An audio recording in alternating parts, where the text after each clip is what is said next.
Good morning! So ngayon tayo ay magbabiyahe papuntang Aurora. Nag-umpisa ng vlog kasi bahang-baha kanina sa Bulacan, napakaraming tubig. So walang kumbaga walang excuse na, ubo pa. Kumbaga walang tanawin dun eh. Kaya dito pinaka maganda ngayon. May ongoing na diversion road ngayon dito dahil may ginagawa. Sarado daw yung intersection. At para siyang buwan. Grabe. Parang trail. Ang lala. Dito tayo ngayon sa marketplace, Magsaysay Market, Barangay San Isidro, Cabanatuan City. Oh, laki ng palengke nila, oh. Grabe. Ngayon ako nakakita ng ganyan. Parang malaking covered court. Palengke day siguro nila linggo kasi masyado madami. Oh, after ilang minutes doon sa palengke, nakaraos din. At binabaybay na namin tong kalsada ng Cabanatuan papuntang Maria Aurora. Na sinasabi dito ay 51 kilometers na lang. Nandito na kami sa Palayan City. Kasama si kapatid na Yulin na kanyang Bristol. Ano to? AD... Ano yan? ATR pala. Akala ko ADX. Tapos Kuya JP sa kanyang NMAX version 5. Bayan ng Bungabon. Yun. Siguro dapat makahinto dyan para makapag-picture ulit. Isa lang. Isang mabilis. Isa pa.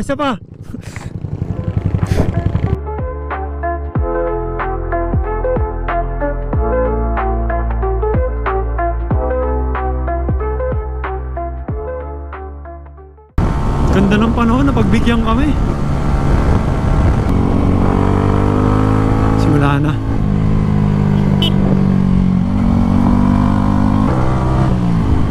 Dito naman sa Bungabon, dahil nga sementado to, medyo expect natin na madulas to. So wag talagang hataw na hataw. Yung manageable lang. Alam mo naman yung kaya mo eh, tsaka yung kaya ng motor mo. Tsaka two-way to, di mo alam kung may kasalubong ka. Dapat alert ka lang din. Yan, malamig na. Ito na yun eh, last turn. Oops. Okay. Yee!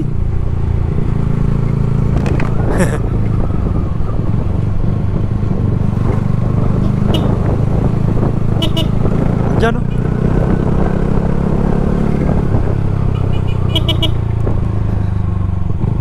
Yan. Nakarating ulit dito.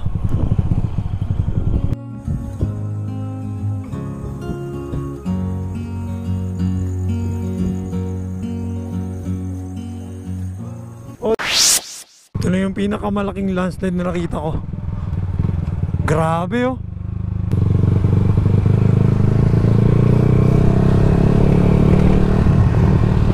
Katakot ah.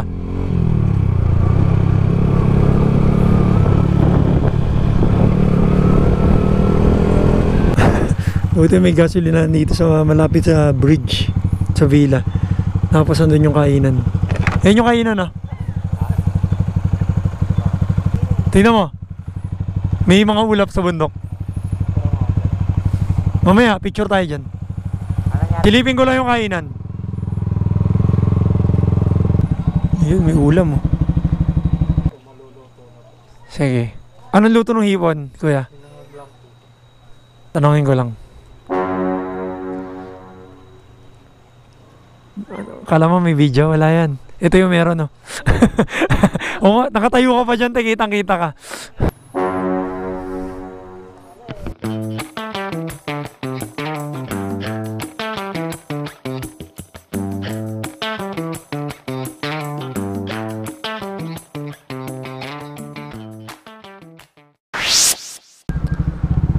Tapos nang kumain, solve. Andar na ulit papunta sa I Love Dingalan Arc.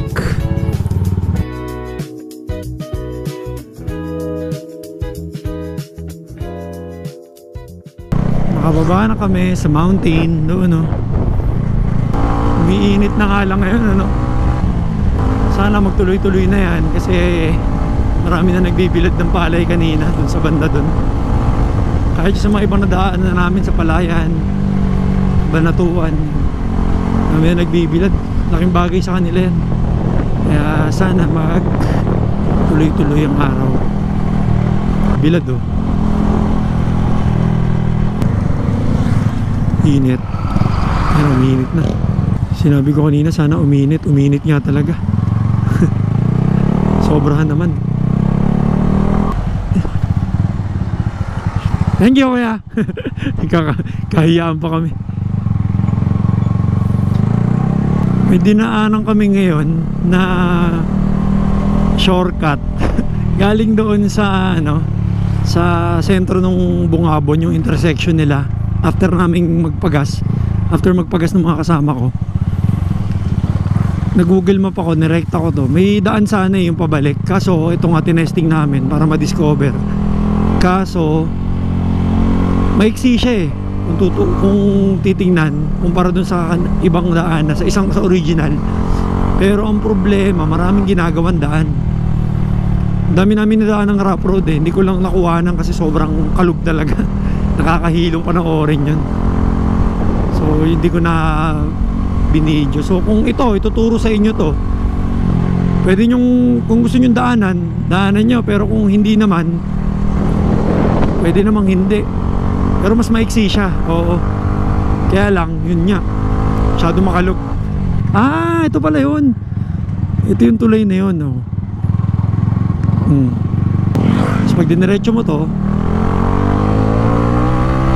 Dingalan. Aspalto ulit, ganda. Woo! Ganda ng view, grabe. Sobrang pantay ng aspalto. Halos wala kang mararamdamang ano, kalog. Wala talaga, oh. Oh.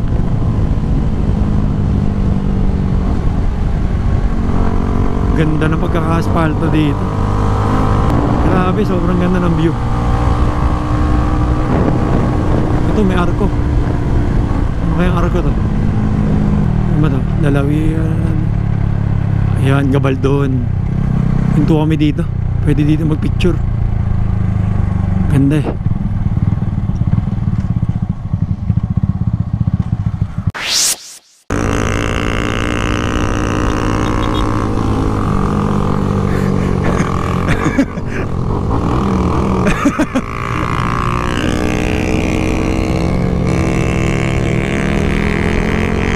Daming ginagawa ngayon dito, ah.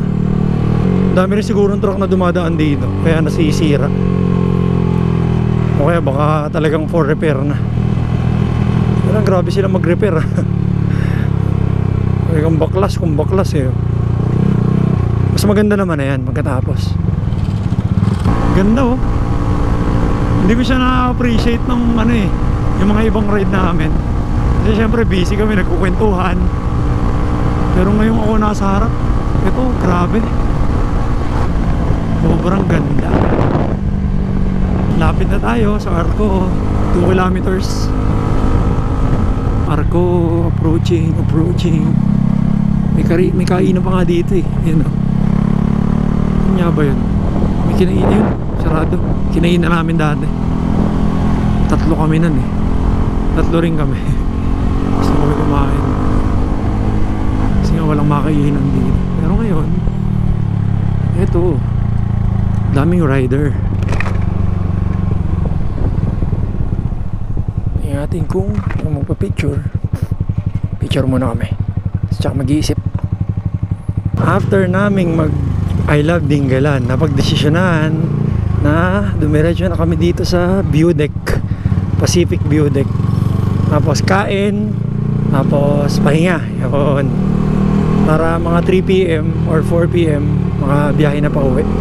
Nakakalikaw din eh, paiba-iba yung daan ngayon eh. Mga reroute. Nakita na namin to kanina eh. O iba rin dinaanan nila. Pag 4 wheels iba. Lokal pala dito eh. Alam niyo yung mga daanan. May babayaran. Tanong natin. May resibo na po kayo, sir? Wala pa kuya. Bali may binabayaran po, sir, na 50 pesos po sa ecological fee. Okay. 60 pesos po ang insurance. Bali pumapatak siya, sir, na 110 per head. 110 isa? One time payment na siya, sir. Magagamit siya sa ibang tourist spot po dito sa buong Dingalan. Depende na lang, sir, kung private po yung pupuntahan niyo. Ano lang, sir, dito na makano tayo? Sige, sige. Ano yan? Register? Yes po, register. Sa insurance po, sir. Teka. Ano, pwedeng isa lang yung mag-fill up? Pwede, sir, i-scan lang po ng isa tapos pa-type na lang po ng mga birthday and name ng tatlo. Okay. Pwede po, Yung pala eh. Open link. Yun. Ano to? Code. Yeah, code natin, sir. Yan, ganito pala ngayon dito ha. Mag-ready kayo ng 110 each. Ayos na. Tapos, bibigyan mo kami ng resibo. Ito po yung parang policy natin na pag hinanap po sa atin, i-present na lang. Ngayong araw, kahit saan kami magpunta. Po, i-present nyo na lang. Wala na kami babayaran, wala. Yun. Depende na lang, sir, kung private, Mga private yung pupuntahan, mga parking, entrance fee, yun na lang po. Bawa ngayon, babalik kami Stone 8. Hindi kasama yun. Gabaldon yun eh, no? Yun na po. Dinggalan lang. May malapit pang resort dito. Dito, sir, sa may... Yung nadaanan nyo pong covered court, simbahan, kakaliwa po, tuloy-tuloy yung tatlo. Kiambao, Bebs, Ocean View. Okay. Yan lang po ipipresent pag sa ano. Sige, sa'yo na.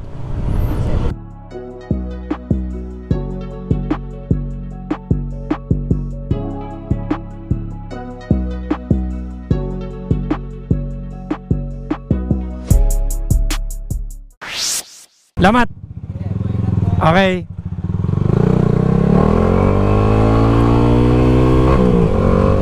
Ngayon na pala, may bayad na pala yung view deck. 50 pesos, parang environmental, tapos 60 insurance. 60 isa, so 110 per head bago ka makapasok dito.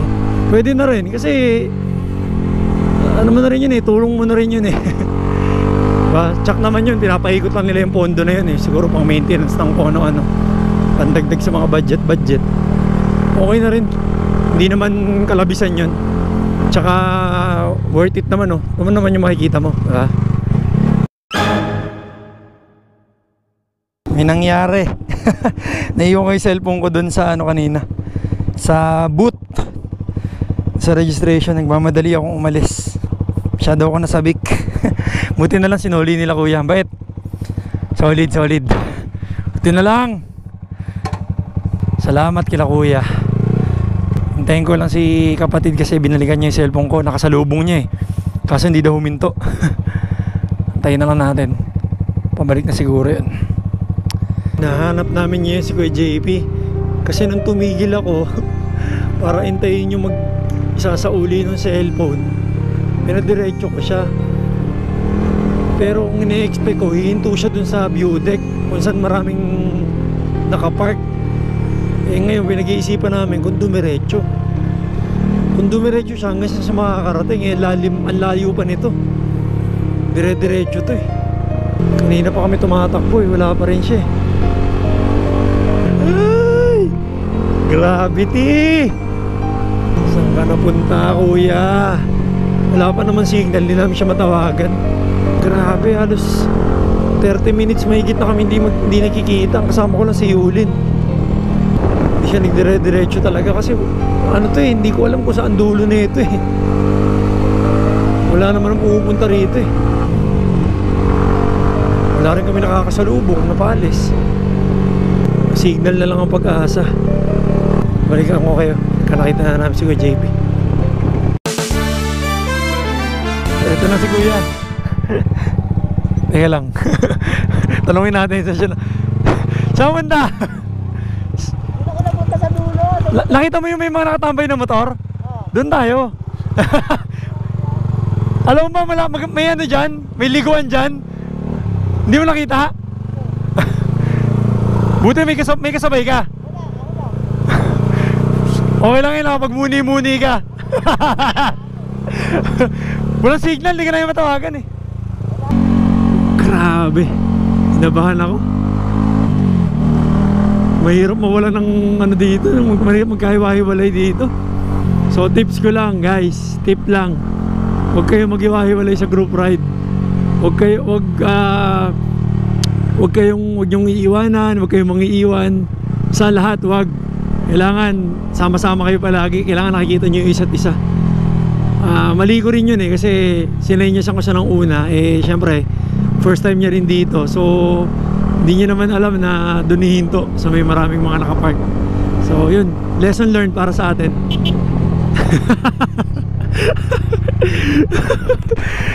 Saya. May nakita lang ako yung mga pwestuhan. Wala na sa mapa to eh. Kami ay nakapag picture taking na sa view deck, pero hindi na kami bumaba, doon lang kami sa free spot. Tapos na nahanap na namin ang nawawala. At ngayon ay pupunta na kami sa resort para magpahinga. Maambon na! Maambon na! Pero maaraw. Lakas ha! Sakit din ang tama ng tubig ha.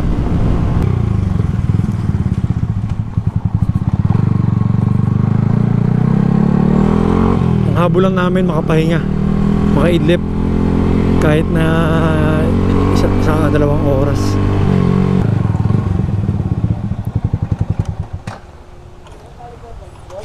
Ha? Ano? Taliguan dyan, ilog? Hindi, ano, hot spring. Na nasa swimming pool. Ha? Oo nga eh. Check ko.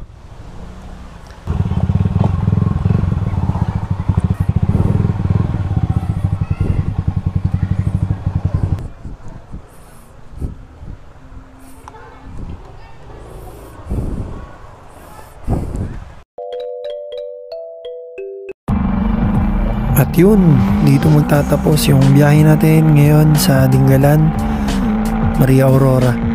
Marami akong natutunan ngayon, maraming na-discover.